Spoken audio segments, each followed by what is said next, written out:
इस पूरे रिजल्ट से मैं पूरी तरह से सेटिस्फाई हूँ। अगर कोई बच्चा कोई किसी तरह की उसकी कंप्लेंट है तो हमने कल लगभग 100 कैंडिडेट की कंप्लेंट्स का अवलोकन किया, तो कहीं ना कहीं कैंडिडेट की तरफ से ही अधूरी जानकारी थी, तो इसलिए कुछ प्रॉब्लम्स हैं। कोई आधार कार्ड को लेके, पीपीपी को लेके, या उसने क्लेम कुछ किया, नंबर कुछ मिल गए, क्योंकि ये प्रोसीजर 2-3 साल से शुरू था और स्टेटस जो है वो बाद में चेंज होता रहा। बच्चे को भी पता नहीं लगा कि मेरे घर में नौकरी आ गई, पर मेरे नॉन जॉब के नंबर मिल गए, पर जब उसने भरा था उसके घर में नौकरी नहीं थी। जैसा कि आपने सिनेरियो पूछा, तो 11,22,232 जो कैंडिडेट थे उन्होंने अप्लाई किया था और 7,73,572 लोग परीक्षा में बैठे थे, जिनमें से मेल कैंडिडेट 4,77,926 थे और फीमेल 2,95,627 थे। जो ट्रांसजेंडर जिनको हम बोलते हैं वो 19 कैंडिडेट थे और टोटल कैंडिडेट जो क्वालिफाई किए हैं रिजर्व कैटेगरी और जनरल के वो 3,57,562 संख्या है, जिनमें मेल 2,25,005 और फीमेल 1,32,551 और जो ट्रांसजेंडर हैं वो 6 लोग क्वालिफाई हुए हैं। इस तरह से 3,57,562 लोग कुल क्वालिफाई हुए हैं और जिन्होंने परीक्षा दी थी ऐसे 4,16,010 कैंडिडेट जो हैं वो डिसक्वालीफाई हुए हैं, जो 50% और 40% की रेशो को अचीव नहीं कर पाए। खत्री साहब, जो ये चयन प्रक्रिया अपनाई गई, रिटर्न टेस्ट था, सारा कुछ था, इसमें पारदर्शिता का भी दावा किया जा रहा है। अब कितनी पोस्टें हैं, इनको कब तक भरा जाएगा और इसमें कितने बच्चों को इनमें से बुलाया जाएगा पोस्टों के अगेंस्ट? अभी हमारे पास सरकार की तरफ से जो सी क्लास के लिए हैं वो 30,369 पोस्टें जो हैं वो आई हुई हैं। इसमें टीजीटी की अलग से 7,500 हैं और पुलिस की लगभग 6,000 पोस्टें आई हैं। टीजीटी तो अलग स्टेट के आधार पे होगी, पुलिस सीईटी से ही होगा। इस तरह से हमारे पास सी क्लास के लिए अभी तक लगभग 42,000 पोस्टों की डिमांड है, जो रिक्विजिशन है वो सरकार की तरफ से आ चुकी है और अगले 15 दिन में हम इन 42,000 पोस्टों का विज्ञापन करने जा रहे हैं। खत्री साहब, अभी तो जो रिजल्ट आया उसमें बहुत त्रुटियां हैं। किसी बच्चे को 5 अंक नहीं मिलने चाहिए थे, मिल गए, किसी को मिलने चाहिए थे, नहीं मिल पाए, और कईयों की और कई शिकायतें इस तरह की बहुत ज़्यादा जर्नल तौर पर देखी जा रही हैं जो बच्चे बता रहे हैं। कल ही हमने एक नोटिस निकाला है अपनी वेबसाइट पे और हमने बच्चों को कहा है कि 15 दिन का टाइम दिया है कि अगर कोई आपको त्रुटि लगती है तो आप उसको सुधार सकते हैं, हम अपने लेवल पे उसको सुधारेंगे और हमने बच्चों को 15 दिन का टाइम दिया है। त्रुटियां कुछ बच्चों को क्लेम के आधार पे हैं, क्योंकि प्रोसीजर 2-3 साल से चल रहा है तो स्टेटस चेंज हो रहा है, और कुछ पीपीपी से हमने अपने नोटिस में ही कहा था कि हम सारी चीज़ें आपकी पीपी से वेरीफाई करेंगे। तो जैसे किसी बच्चे ने क्लेम किया कि मेरे घर में नौकरी नहीं है और उसके घर में नौकरी वाकई नहीं है, तो हमने तो एक सरकार की तरफ से जो नोटिफिकेशन है कि जो नॉन जॉब के नंबर हैं वो केवल उन लोगों को मिलेंगे जिनकी वार्षिक आय 1,80,000 रुपये से कम है। तो बच्चे ने तो क्लेम कर दिया कि मेरे घर में नौकरी नहीं है, मगर एक सरकार की तरफ से कैप भी तो लगा हुआ है ना कि नॉन जॉब के नंबर सिर्फ उसको मिलेंगे जिसकी वार्षिक इनकम 1,80,000 से कम है। कोई बच्चा है, उसने कहा कि मेरे घर में तो नौकरी है, फिर भी आपने मेरे को 5 नंबर दे दिए। जब उसने फार्म भरा था उस टाइम उसके घर में शायद नौकरी नहीं थी और उसने क्लेम किया और उस क्लेम को हमने एज इट इज मान लिया। अब सारी चीज़ें वेरिफिकेशन पे जा रही हैं, जिसकी कोई त्रुटि है उसको हम ठीक करेंगे, चाहे हमारे लेवल पे होगी चाहे कैंडिडेट के लेवल पे। खत्री साहब, मैं आपकी बात से इससे सहमत नहीं हूँ कि बच्चे ने जब फार्म भरा, मैं आपको एक एग्जांपल देता हूँ। एक सगे भाई बहन है, उन्होंने भरा, बहन को तो 5 नंबर नहीं मिले, भाई के 5 नंबर जोड़ दिए गए, जबकि उस परिवार में सरकारी नौकरी है। तो ये त्रुटि तो कहीं ना कहीं आपके ऑफिस के एंड पे भी रही है या एजेंसी जो इन्वॉल्व है उसके एंड पे भी रही है। हो सकता है वो कहीं पीपीपी के लेवल पे भी हो, पीपीपी में अपडेट ना हो ये चीज़, और हमने सिर्फ पीपीपी को ही आधार मानना है, वहाँ शायद अपडेट ना हो। पीपीपी में भी ये चीज ऐड है। ये पर्टिकुलर केस को मैं जानता हूँ, इसलिए मैंने आपसे बताना चाहता हूँ कि आपके कहीं ना कहीं त्रुटियां आपके विभागीय भी हैं। अगर आप हमारे पास जो उसने एप्लीकेशन फॉर्म भरा और जो उसको अब स्कोर कार्ड मिला और पीपीपी, अगर ये तीनों चीजें लेके आप आ जाएं, हम दूध का दूध पानी का पानी कर देंगे कि किस लेवल पे त्रुटि है। ऐसा नहीं है, कहीं ना कहीं तीनों स्टेजों पे कहीं ना कहीं एक स्टेज पे त्रुटि है, इसलिए ऐसा हुआ है, वरना नहीं होता ऐसा। ग्रुप डी के लिए कब ये सीईटी की परीक्षाएं होने जा रही हैं? ग्रुप डी की जो एनटीए से हमारी बात हुई है और सरकार की बात हुई है, उन्होंने 4, 5 और 10, 11 मार्च अभी निश्चित की है। रिटर्न में अभी कुछ नहीं आया, वर्बली बात हुई है, तो वो 4, 5 मार्च और 10, 11 मार्च अभी निश्चित हुई है। सीईटी की भविष्य में जो परीक्षाएं ग्रुप सी के लिए होंगी, उसके लिए कितना गैप रखा जाएगा, कब तक दोबारा हो सकती हैं, क्या संभावनाएं हैं, क्योंकि ये यूथ जानना चाहता है। मार्च में हम जो सीईटी की परीक्षाएं हैं, जो टेस्ट के पोस्ट के गेस्ट है, वो मार्च में शुरू करने जा रहे हैं। जैसा आज ही न्यूज़पेपर के माध्यम से पता चला कि 10वीं और 12वीं की परीक्षाएं 27 फरवरी से लगभग 26 मार्च तक होने जा रही हैं। तो हम ये शेड्यूल देखेंगे कि संडे और मंडे में भी क्या परीक्षाएं हो रही हैं वहाँ।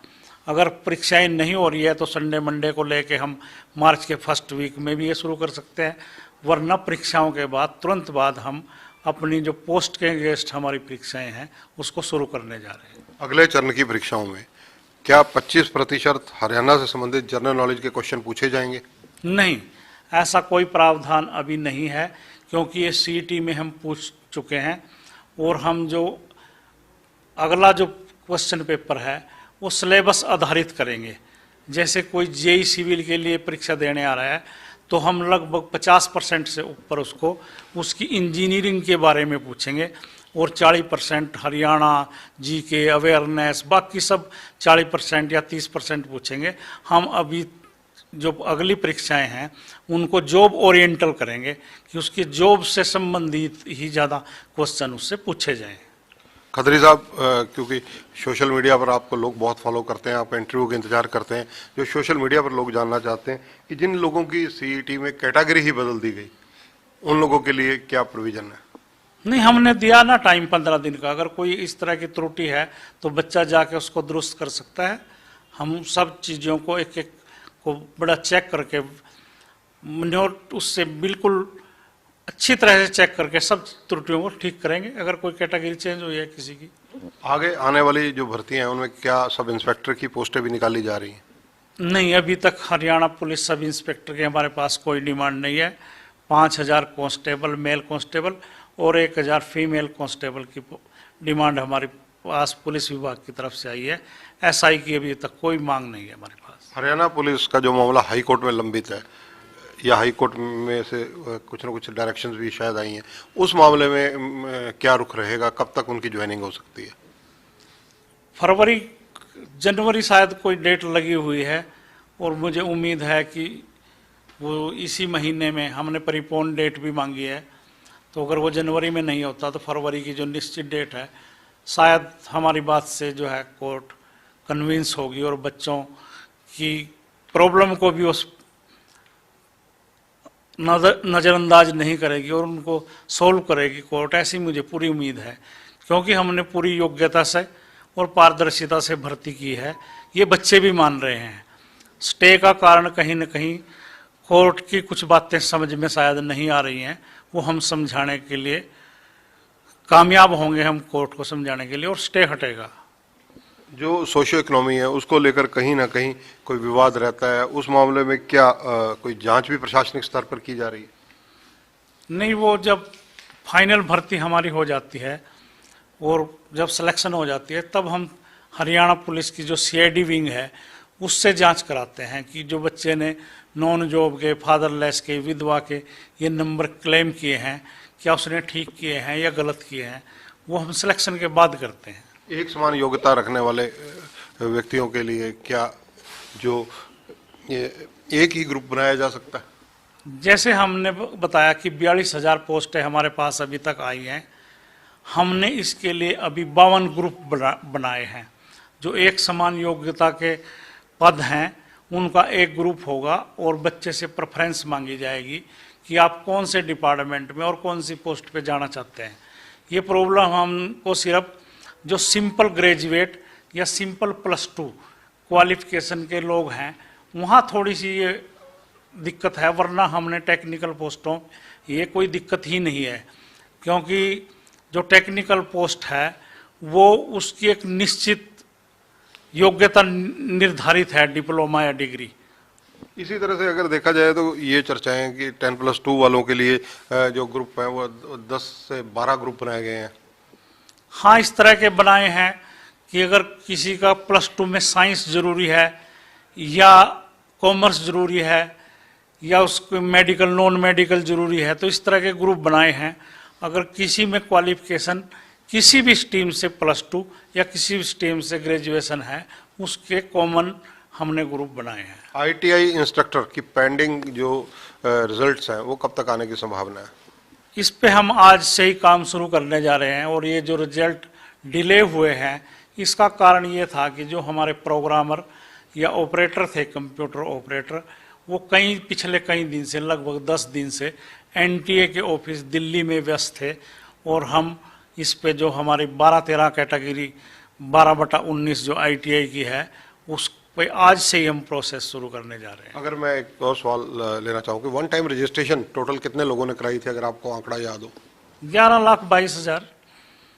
तो अगर अब ये माना जाए कि ये भर्तियां मार्च अप्रैल में प्रक्रिया शुरू हो जाएगी, जिनके अब बच्चे पास हुए हैं, तो इनको कब तक अगर रिजल्ट आ जाएंगे आगे और कब तक ये सुनिश्चित माना जाए कि इन बच्चों को रोजगार मिल जाएगा? सितंबर-अक्टूबर तक हम प्रयास करेंगे कि सारी भर्ती हो जाए और सितंबर-अक्टूबर में अगला जो CET है 2023 का उसका आयोजन किया जाए। खत्री साहब, बड़ा सीधा सवाल लेना चाहूँगा कि हरियाणा कर्मचारी चयन आयोग कहीं ना कहीं उंगली उठती रहती है कार्यप्रणाली को लेकिन देखा है कि आप का मोबाइल नंबर स्टूडेंट्स के पास भी है। स्टूडेंट अगर कोई अभ्यर्थी जिनको कहा जाए वो कोई दिक्कत होती है वो कॉल भी करते हैं। ऐसी कुछ कॉल्स मैंने अभी देखी भी, आप बात कर रहे थे कि स्टूडेंट्स को आप किस तरह इंश्योर करना चाहेंगे कि उनके साथ कोई यहाँ जाती नहीं होगी, खिलवाड़ नहीं होगा? बिल्कुल, हम व्हाट्सएप पे भी कॉल पे भी सब बच्चों का समाधान करते हैं, जो यहाँ आते हैं उनको बताते हैं और बच्चे 100% सेटिस्फाई होके जाते हैं कि कहीं ना कहीं मेरे लेवल पे या मेरे को कुछ गलत फहमी थी, वो उनकी जो त्रुटियां हैं, जो उनको प्रॉब्लम है उनको सॉल्व करते हैं। और ये तो सॉफ्टवेयर का काम है, कंप्यूटर का काम है, इसमें हम चाह कर भी किसी से भेदभाव अगर करना भी चाहें नहीं कर सकते, क्योंकि कंप्यूटर ही मेरिट को उठाता है, सॉफ्टवेयर ही सब कुछ कर रहा है। मैनुअल यहाँ कोई कुछ नहीं, पिक एंड चूज नहीं है, सिर्फ मेरिट है। एक सवाल और लेना चाहूँगा ये, क्योंकि युवा वर्ग की ज़्यादातर चर्चा में देखा जाता है, जो डिस्कशन होती है उनमें आता है कि जो हरियाणा कर्मचारी चयन आयोग है उन्होंने ये जिस तरह से CET लिया, इस तरह की परीक्षाएं लेकर भर्ती प्रक्रिया को जटिल कर दिया गया, कॉम्प्लिकेटेड किया गया है। नहीं, ये जटिल नहीं है, ये सरकार की बहुत ही गेम चेंजर प्लान है कि हमारा बार 10 से 12 लाख लोगों का पेपर लेते थे, अब हमारे पास शॉर्ट लिस्टेड लोग हैं और एक मेरिटोरियस बच्चे हैं कि वही परीक्षा देंगे अगली। तो इससे तो काम आसान हो गया है, बल्कि ना कि इससे हार्ड हुआ है। वो बच्चे को प्रक्रिया हार्ड लग रही होगी कि कई चरणों से उसको गुजरना पड़ता है, पर ये जो है मेरिट को प्राथमिकता देगी ये जो पत्ती है। और बार बार जो लाखों लोगों का एग्जाम लेना पड़ता था HSSC को और सरकार को इंतजाम करने पड़ते थे, उससे छुटकारा मिलेगा। लिमिटेड काउंट ही अगली परीक्षा के लिए आएगा, तो ये तो सरल हो गई। और परीक्षा हमने जो है वित्त वर्ष जो है नया वित्त वर्ष है वो 31 मार्च 2024 को टारगेट लिया है और हमारे आयोग का पूरा प्रयास है और सरकार के सहायता से कि लगभग HSSC जो है हमारा जो कमीशन है वो 65,000 दो प्रदेश के युवा हैं उनको 65,000 लोगों को नौकरी देने का काम करेगा विभिन्न पोस्टों पे। हमारा टारगेट 31 मार्च 2024 है, ना कि 31 दिसंबर 2023।